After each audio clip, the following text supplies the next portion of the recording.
Hello everyone, welcome back to another 2v2 Warhammer battle. This is going to be the Greenskins and Warriors of Chaos versus the Empire and Wood Elves. For this one I'm going to be bringing Skarsnik into the mix because I haven't used him for quite a long time. Front line of Savage Orcs because they can do pretty well against most of the infantry that both of these factions can bring. Then we have two Orc Boy Biggins, one Black Orc in the back, a Night Goblin Shaman with the Visibility spell and then the buff spell there.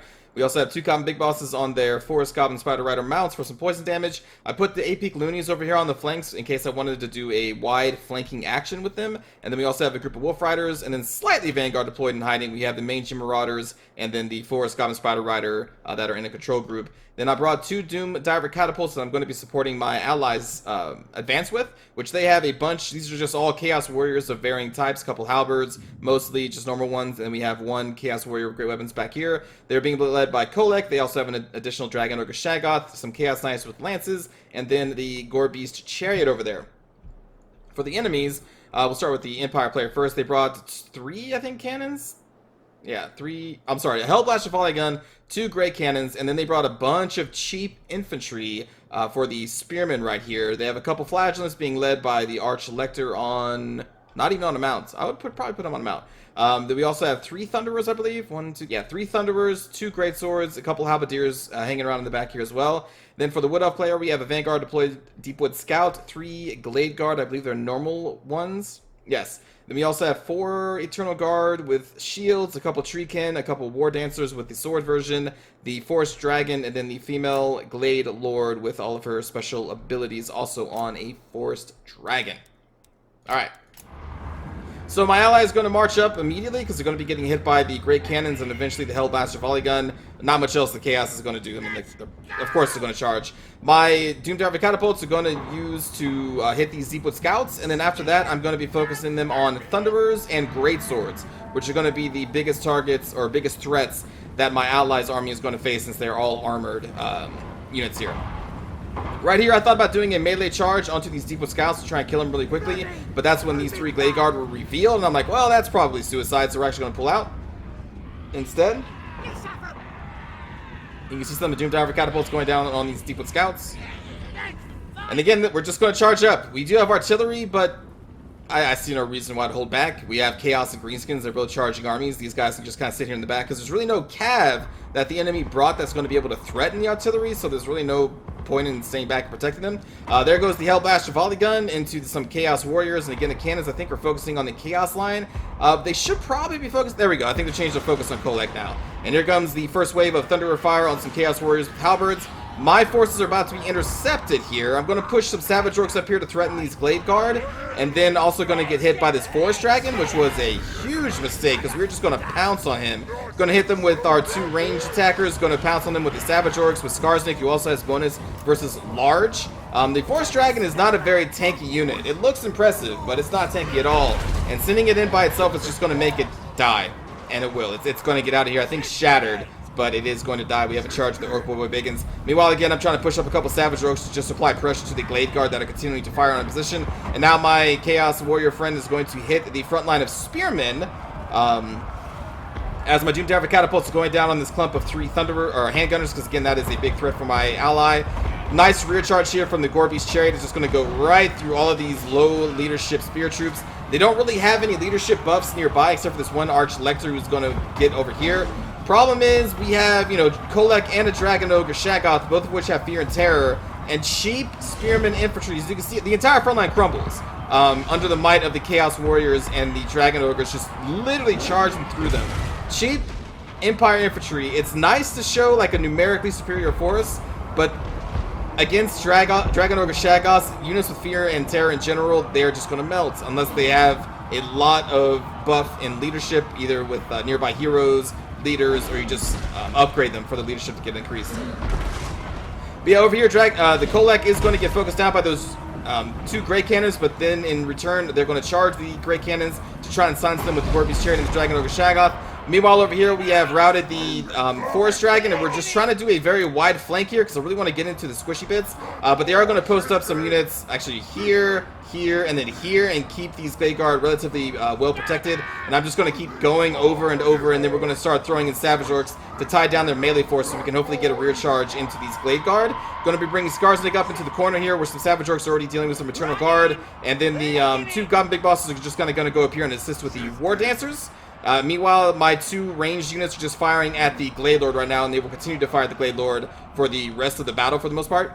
Doomdragon Catapult still just putting pressure down on the handgunners, and then the great swords that are in range, like right here, you can see we're focusing on them now.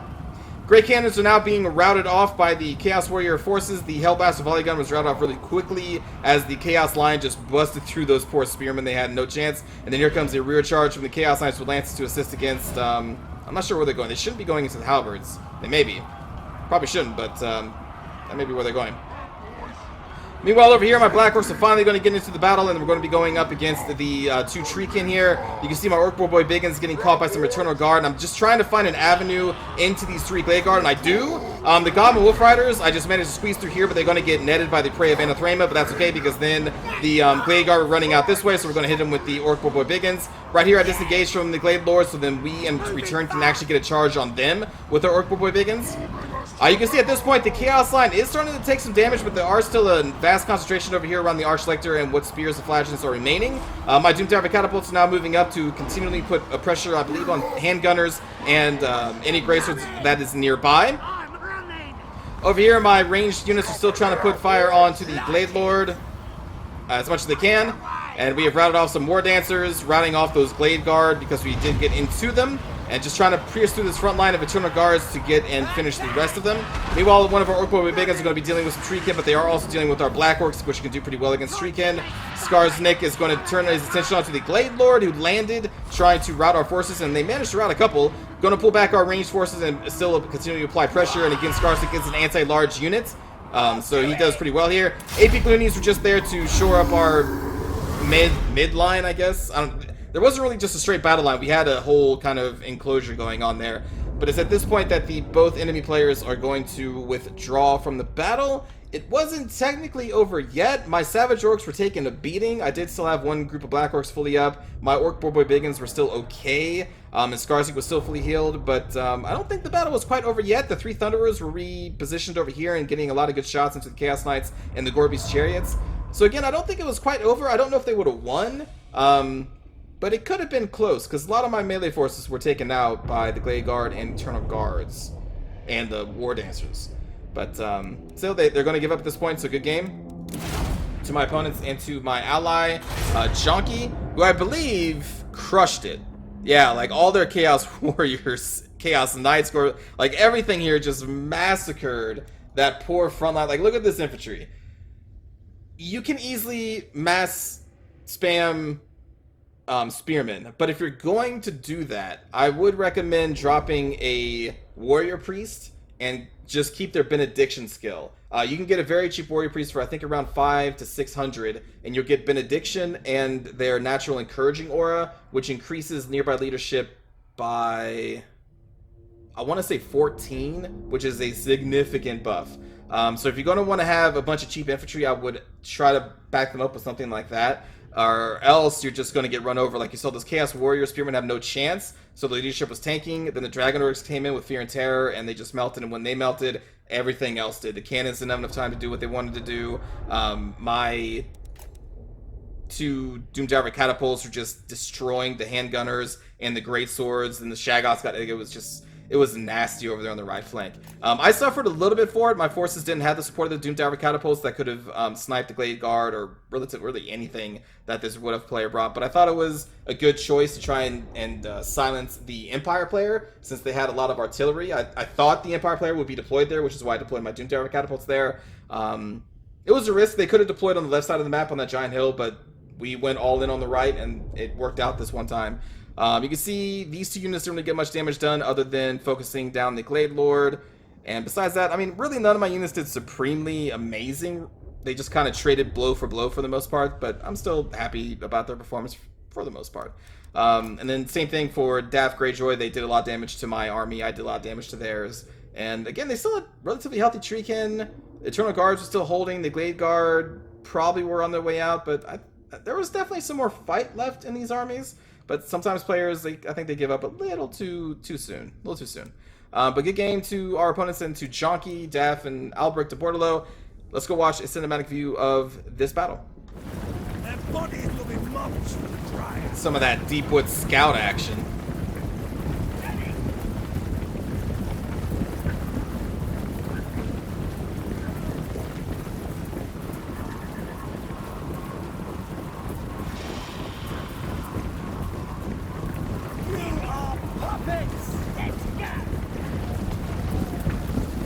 I know they fire at some. There we go. Brace for impact.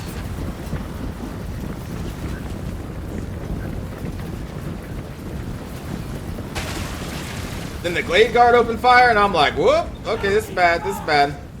We're going to get the hell out.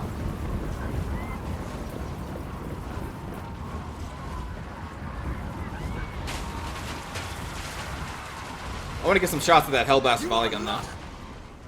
Where are you? There you are.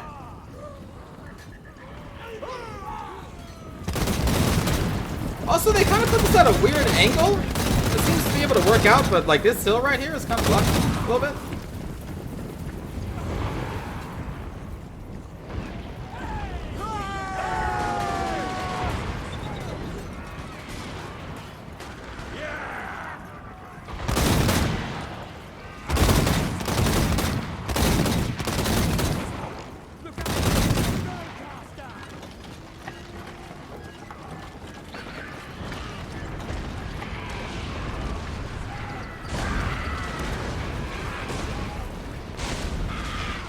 Team Driver Catapult is so good.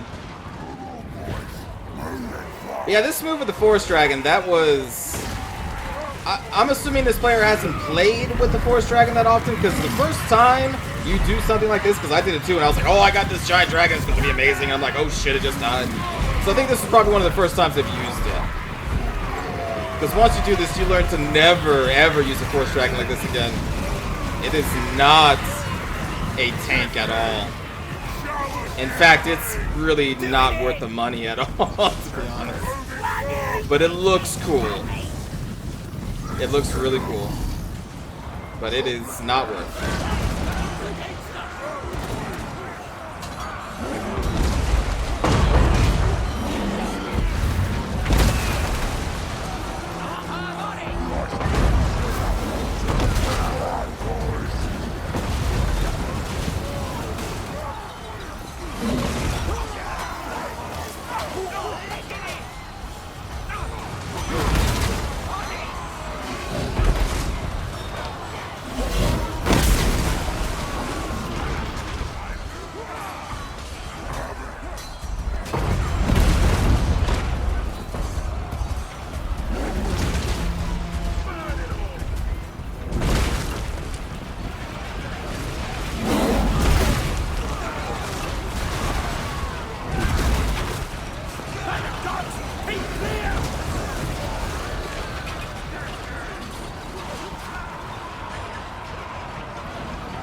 Skarsnik should be in. Oh, there he's. Oh, he was walking. Oh man. Poor Micro on my part. He should have been running into the battle.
Skarsnik.